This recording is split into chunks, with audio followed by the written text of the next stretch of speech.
Nako po, ito na mga kababayan. Mukhang napakamalas. Mukhang napakamalas pala nitong si Mima Alicia mga kababayan. Nako po. Mukhang delikado. Itong mga insaymada vlogger mga kababayan. Pero bago tayo magpatuloy, babati muna ako ng magandang gabi sa ating mga viewers dyan. Sa ating mga bagong subscribers, maraming salamat sa inyong suporta. Shout out sa inyong lahat. Yun ang tuloy na tayo kagad sa ating pag-uusapan. Ako po, mukhang delikado ang mga insaymada vloggers mga kababayan. Nakikita nyo ba? Yung mga insaymada vloggers na pumunta doon sa burol nitong yumaong vlogger na si Mima Alicia. Nakikita nyo ba yung mga yon? Medyo madami-dami din yun. Yun pala yung mga yon. Yung mga vlogger na yon, yun yung mga nakapirol. Kung pagbabasihan natin mga kababayan, itong sinabi ng dating vlogger ni BBM, napakahirap pala mga kababayan. Kung ikaw ay pumasok na bilang mga bayarang vlogger nito nga si BBM, kasi nga mahirapan ka na daw kumalas. Kasi nga daw kung marami ka nang nalalaman katulad nito nga si Mima Alicia, ay ikaw daw ay magiging sampul.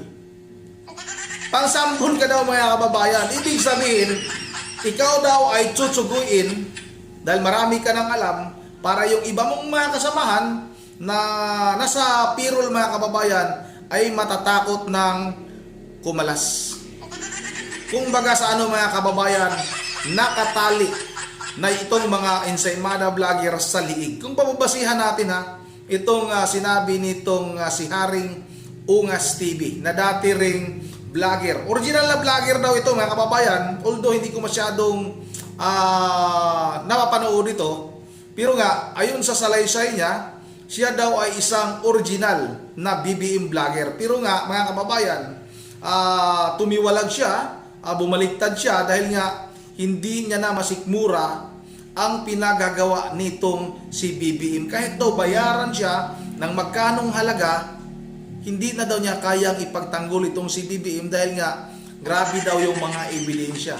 Mahihirapan na daw siyang ipagtanggol ang pagkatao ni Pangulong Marcos. O ito na. Huwag na natin itong patagalin. Ganito lang, baka magalit si Idol at i-strike tayo. Ito na, sabay-sabay natin itong panoorin.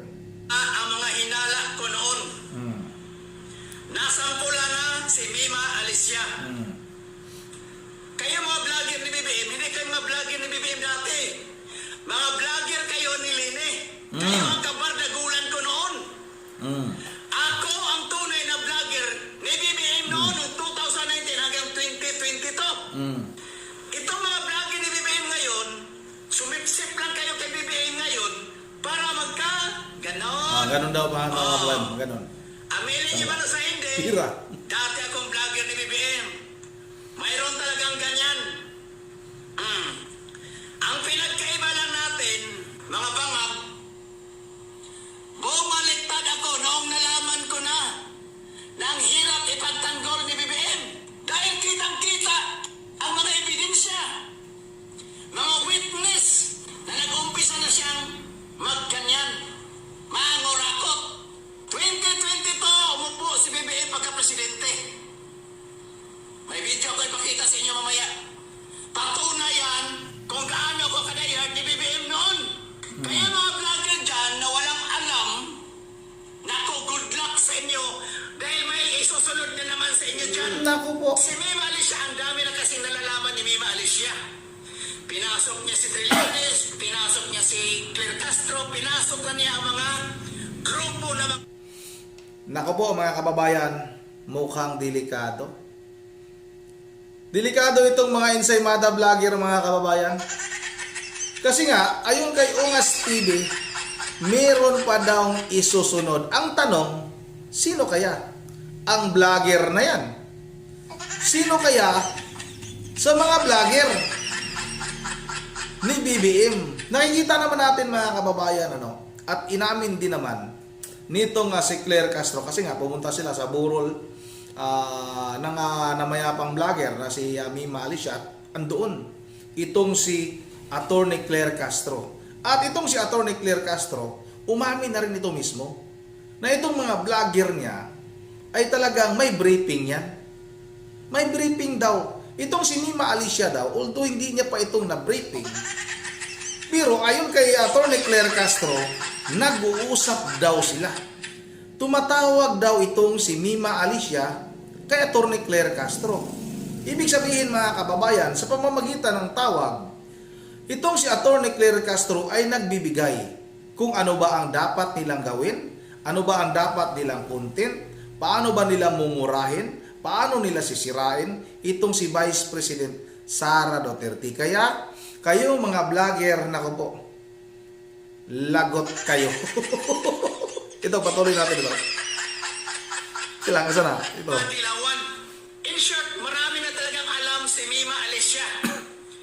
Kung totoo yung convo nila na siyang humawak ng budget, patunay lang yan na si Mima Alicia ay may direct access sa pinaka-boss nila para sa hati-hatian nila sa suhol. Ang pinagkaiba lang natin mga bangag vloggers, mas mautak ako. Dahil kayo kapag pumasok kayo dyan, hindi na kayo makakalabas ng buhay. Nako po. Kaya noong 2022, bumaliktad na ako. Taba ba to? Dahil ang mga nasa likod ni BBM, mga malaking sindikato dito sa ating bansa. Nako po. Hindi lang sa ating bansa, kundi abroad. Sindikato ng droga. Sindikato ng online games. O, tingnan nyo ngayon. Sindikato ng smuggling. Kaya kayo mga vloggers ni mga mag-ingat kayo.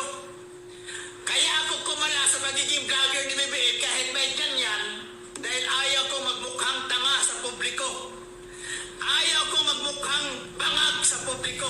Yun ang pinagkaiba natin. Dahil ako marunong ako magbalanse. Hindi ako tipo ng taong yes lang ng yes kahit ang amo nyo nasa maling landas na. Di ba? Sus, may rosep ninyo mga bangag vloggers. May isusunod sa inyo. Mark my word. Lalo na dyan sa may mga alam na, may maraming alam na. Nako, si Lisa ang mga ano sa inyo dyan. Nako po. Titira. Nako, mag-iingat kayo dyan kay Lisa. Kaya nga si BBM naging dilawan eh. Dahil kay Lisa, biruin mo, yung mga kritiko ni BBM noon, yung mga ayaw kay BBM noon, naging kakampi niya ngayon. Tama. Dahil kay Lisa, naging dilawan si BBM. Sa kabila na pagbabati ko sa kanya noon ang kanyang ama.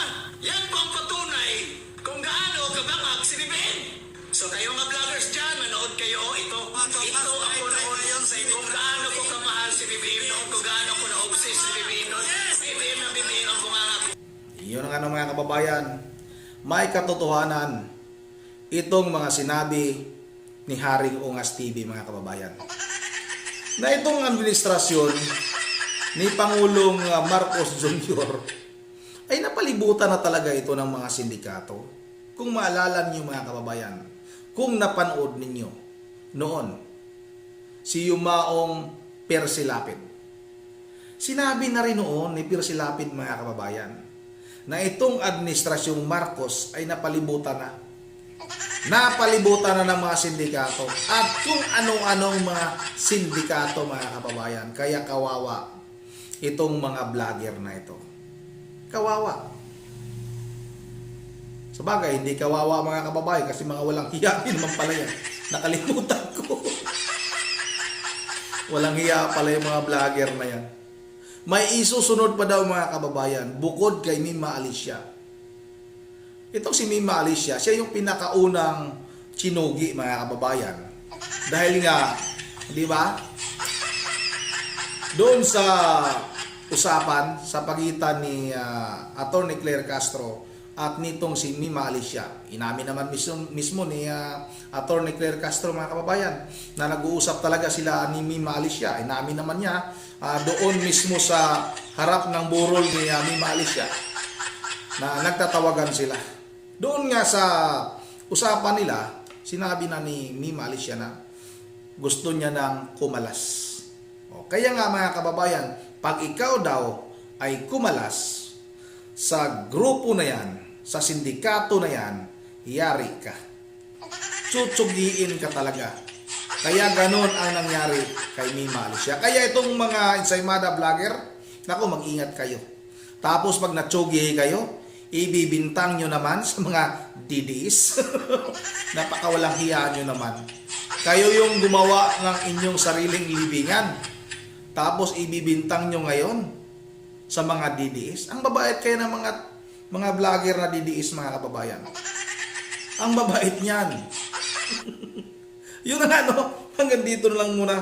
At bago tayo magtatapos, ay mag-shoutout lang muna tayo. Maraming salamat kay Haring Ungas TV sa iyong video. Ginamit ko muna, idol ha. Pasensya na. Shoutout tayo. Mayroon dito nagpapa-shoutout mula sa Riyadh. Sana ba yun? Shoutout kay Ma'am Virgie Virel de Dios ng Pulilan, Bulacan sa kanyang mga apo, si Coco, Dion at Yuri. Shoutout na rin kay Crisindly Francis mula sa Riyadh, Saudi Arabia. Maraming salamat sa iyo, Crisindly Francis. Shoutout na rin kay Ma'am Joyce mula sa Japan. Shoutout kay Jason Canalis. Shoutout na rin kay Sid Sayaman. Shoutout na rin kay para kuminto ako. Shoutout, tumigil daw ako sa tumigil ka sa fake news mo. Sinong fake news? Fake news ka ng fake news. Yung mga yung mga tawag sa kabasa, ang mukha mo. Ako mapapatigilin mo. Yung mga Ensaymada vlogger ang pagsabihan mo. Shoutout na rin kay Rubib. Shoutout na rin kay Annalyn Baluran. Pag NBI mag-imbestiga, parang nawalan tayo ng tiwala sa NBI ngayon, idol. Shoutout rin kay Rod TV, shoutout kay Michael Alioterio, shoutout kay ito si Crisindi ulit, no? Shoutout mula sa Riyadh. Maraming salamat sa idol. Shoutout kay Julius Bruno, shoutout kay Jennifer Casido. Shoutout na rin kay Luz Salvador, kay Ma'am Michelle Bolima, kay Ma'am Idisa Borby, shoutout. Shoutout kay Ate Pips at kay Danica Bangon at kay Kads. Ano to? Kads. Yun ang hirap basahin, mga kababayan. Yun ang andito na lang muna at ihabol natin si Aiko Silda at si Gina Santalian. Yun ang hanggang dito lang muna. Once again, this is Rondi TV mo. Inubo tayo. Ingat tayong lahat. God bless bawat isa sa atin.